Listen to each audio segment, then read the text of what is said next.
бусад яамны албаны төлөөлөл тэгээд давааг давж гарах хэрэгтэй. Яг ийм байгууллагын сайхан үг байдیں۔ Хэрвээ чи зовлонгоос ангижээ гэж бодож байгаа үеийн болон хууль бус одоо дарамт үзүүлэлтүүд бол энэ монголчууд бидний зовлон.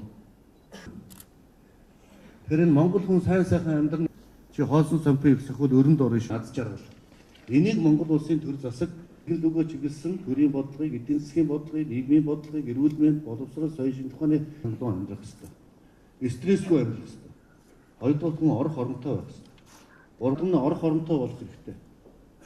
Энэ орон сууцнууд ядуур архитект гэсэн гурван зүйл бол тэгэхээр энэ ажлууд ядуурлаас одоо бид нар зүйлийг хэрэгжүүлэхийн тулд бид нар 5 ажлыг монгол улсын төр анхааралтай авч хэрэгжүүлэх хэрэгтэй гэж байна. 170 сая хүн амт Овсын холбооны ус, ялаад 300 бүтээгдэхүүний үн бидний гаргаж байгаа нүүрс зөрс алт маш чухал байна. Монгол хүн хол замд явахдаа ч гэсэн хос үлддэг засгийн газар болно гэж хүсэж байна. Энэ зорилтыг бид маш их бэрхшээл тулгарч байна. За